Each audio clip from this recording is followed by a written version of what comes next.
Geography, second lesson, Physiographic divisions of Karnataka.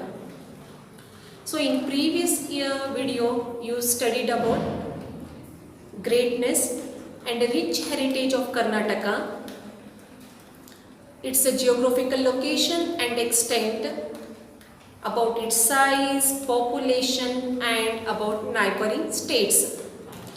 This lesson is mainly emphasis on the physical divisions of Karnataka.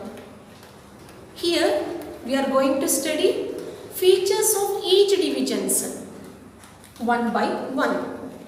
So features mainly we concentrate here, each division's features we are going to study here. Then we will start. Karnataka is a part of a peninsular India.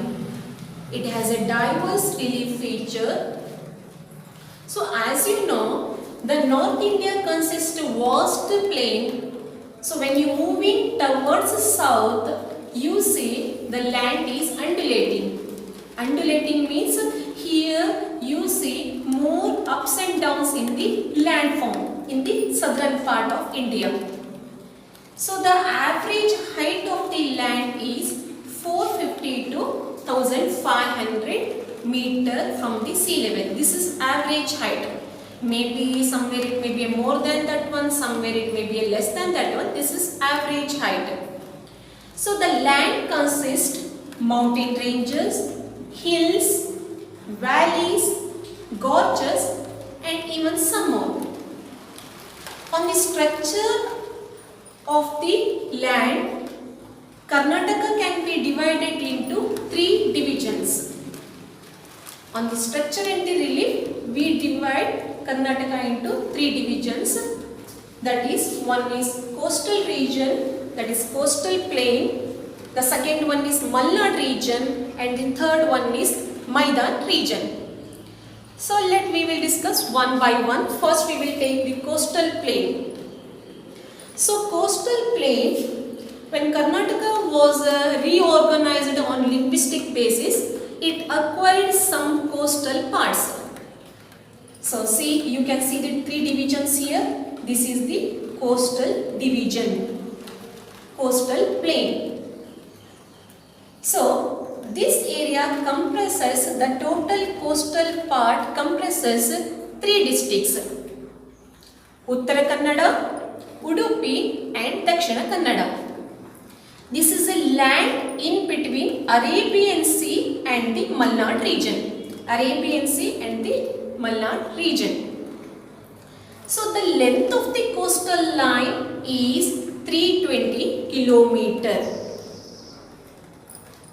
It means from Karwar to Mangalore.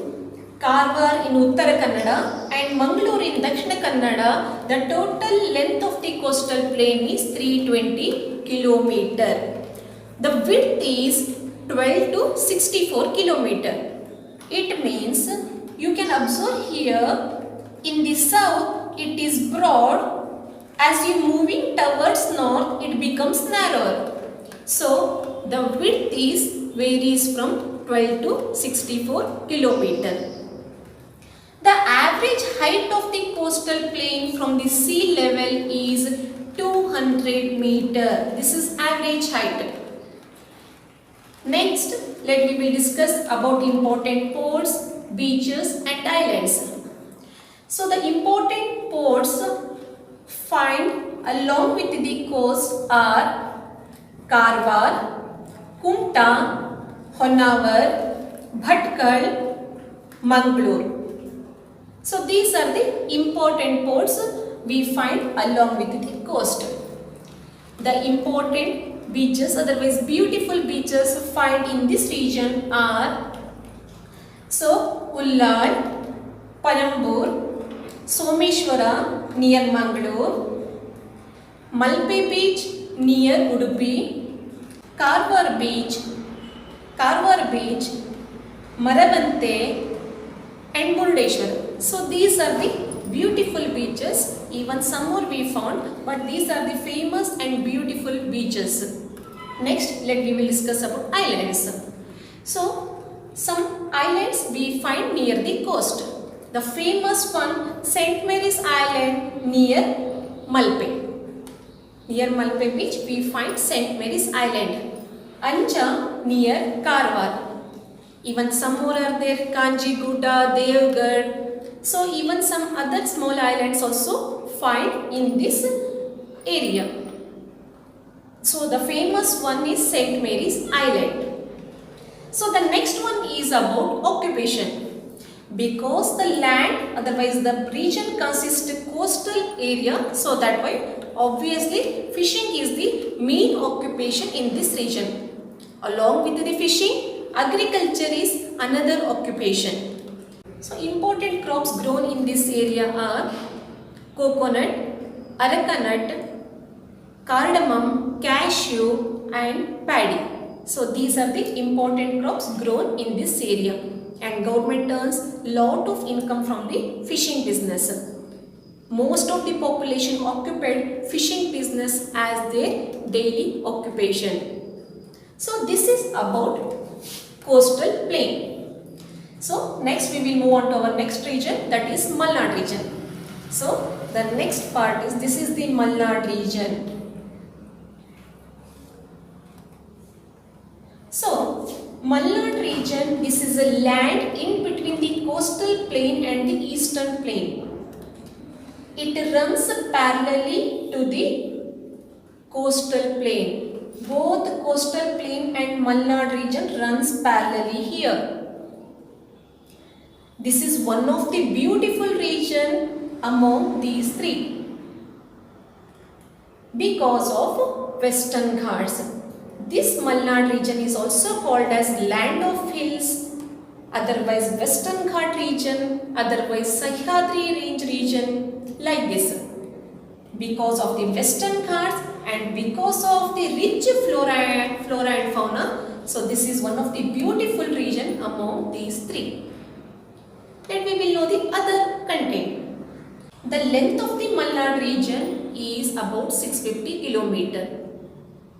So the width is varies from 50 to 76 km, and the height of the Malnad region from the sea level is about 900 to 1500 meter. This is average height. Even somewhere it crosses 1900 meter also. So it mainly comprises 4 districts, that is Shimoga, Chikmagaluru, Hasana and Kodagu. Even some parts of Belagavi and Dharwad also. Those are also comes under the shadow of the Malnad region. So the next important peaks find in this region: Mullayanagiri, Kudremukh, Kalladgiri, Kodachadri, Pushpagiri, Rudragiri. So even some more. So but most of the peaks find in the Chikmagaluru district. Among them, Mullayanagiri is the highest peak in the state. It is about 1913 meter. So highest peak among other peaks. So while you moving from coastal plain to the eastern plain and eastern plain to the coastal plain, you necessary to cross the Malnad region. You necessary to cross the Ghats, Western Ghats. So here you find mountain passes. Mountain passes are created. So these mountain passes are also called as Ghats. Here we find 4 main Ghats. So one is Charmadi Ghat, Shiradi Ghat, Agumbe Ghat and Hulikal Ghat. Charmadi Ghat, which links Mangalore to Chikmagaluru. Shiradi Ghat, which links Mangalore to Hasan. Agumbe Ghat, which links Udupi to Shimoga. And Hulikal Ghat, which links Shimoga to Kundapur. So here we find 4 main Ghats. Next, about climatic condition. As you know, because of Western Ghat passes through this region, So these western Ghats stops the moisture-laden clouds which are coming from the Arabian Sea, and this causes heavy rainfall in the Malnad region.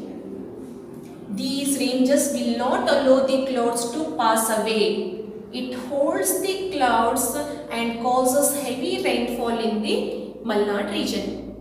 Nearly 80% of the rainfall received in the southwest monsoon season. Karnataka gets nearly 80% of its rainfall because of the western Ghats Malnad region receives. So, because of heavy rainfall, that is about more than 200 centimeter. So, wherever more than 200 centimeter rainfall, so there you find evergreen forest. So, here also in the Malnad region, okay, dense evergreen forest we find. So, because of a dense forest, because of the good rainfall, Malnad region experience cool climate. It experience always cool climate. Even in the summer also it experience moderate temperature. So the next is about rivers. The Western Ghats is a birthplace of many rivers. It means many rivers takes birth in this place. Some rivers are flowing towards eastern plain and some rivers are flowing towards the western side. While these rivers, while they flowing through the Ghats, through the mountains, it creates valleys and gorges. Along with those one, even it creates natural waterfalls. When it flows from steep slopes, it creates natural waterfalls. So, such famous waterfalls also we find in this region.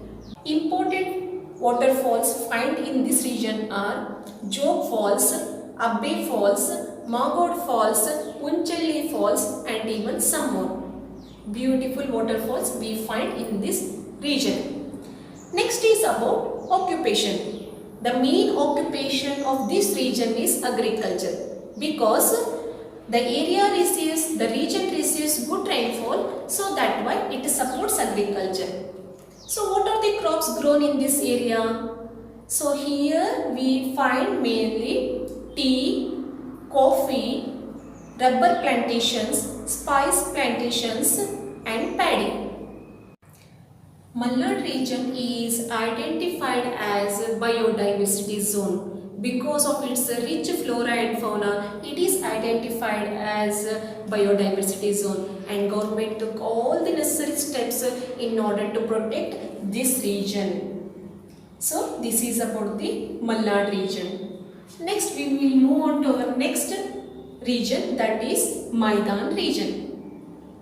So Maidan region, see, you can observe here this vast plain area is considered as Maidan region. It comes under the Maidan region. So the average height of the land is 450 to 750 meter from the sea level. So here we mainly find three major rivers. The land is get irrigated, otherwise gets water from the three major rivers. One is about Krishna, next is Tungabhadra and another one is Kaveri. So to the east of the Malnad region is Maidan region. So but this lengthy Maidan region, here we divide it into two parts. Why? Because we divide it into two parts, northern Maidan and southern Maidan, because these two Maidan regions consist different features. So that why we divide the northern part and as a southern part, northern Maidan and southern Maidan. So let me will discuss one by one. So northern Maidan is a vast plateau with black soil. Height of the Northern Maidan is about 350 to 610 meter from the sea level. So the important hills found in this region are Nargund Hill, Ilkal Gudda, Parasagudda and even some more. Few waterfalls also we find in this region. Those are Kokak Falls, Sogala, Chaya Bhagavati. So few waterfalls also find in this region. Next, the districts covered in this region. It consists many districts. So we started from Bidar, Kalburgi, Yadgiri, Raichuru, Bijapur, Bagalkote, Koppala, Gadag, Haveri and some parts of Belagavi and even Dharwad. So these districts comes under the Northern Maidan region. Next is about climatic condition. So Northern Maidan, this is the region which experiences hot climate when you compare to the other regions, because it receives a high temperature in the summer season, so that why it experiences hot climate. And if we discuss about rainfall, the rainfall is uneven here. The area get irregular rainfall. Sometimes too heavy rainfall leads to the floods here. Sometimes less rainfall, otherwise rain failure leads to the droughts in this region. So one of the important occupation occupied by the people, that is agriculture. So wherever river routes are there, so the land get irrigated there, but interior area is completely dependent upon the monsoon. So what are the main crops grown in this area? So the famous one is cotton, jowar, bajra, wheat, chilies, groundnut. So these are the important crops, even pulses. So these are the important crops grown in this area. So this is about the Northern Maidan. So here major rivers flows in this area, in this region are, that is Krishna, Bhima, Ghataprabha, Malaprabha and Tungabhadra and its tributaries. So the land get irrigated by these rivers. So next we will move on to the Southern Maidan. Southern Maidan is a vast plateau with red soil. So the height of the land is 900 to 975 meter from the sea level. Because in the Maidan region, the land is sloping towards from west to east and rising in height from the north to south. Land is sloping from west to east and rise in the height from the north to south. So that why the height of the Southern Maidan is more than the Northern Maidan. Next, what are the important hills found in this region? So many hills we find in this region. So Chamundi Hill, Himavad Gopalaswamy Hill, Male Mahadeshwara Betta, Biligiri Ringana Betta, Adichunchanagiri Hill, Chitradurga Hill and Madhugiri Hill. Madhugiri Hill is found in Tumkur district. It is a single monolith hill in Asia. So these are the important hills we find in this area. Next is about rivers. The important rivers we find in this region are, mainly we find Kaveri. Kaveri irrigates most of the land here. So Kaveri, Pala and Penna and their tributaries. So the next one is about districts found in this region, Southern Maidan region. So we started from Tungabhadra river here, Davanagere, Chitradurga, Tumkuru, Kolara, Chikballapura, Bangalore rural, Bangalore urban, Chamarajanagar, Ramnagar, Mandya, Mysuru. So these are the districts we find in this region. Next is about climatic condition. It receives moderate temperature in the summer season and it receives good rainfall when compared to the northern Maidan, because the southern Maidan comes under the shadow of the Malnad region. So that why it receives good rainfall in the rainy season. So what are the crops grown in this area? So ragi, paddy, mulberry, fruits and flowers and sugar cane, these are the main crops grown in this area. So both northern Maidan and southern Maidan combinedly we called it as a Maidan region, but consist different features. Thank you. See you in next video.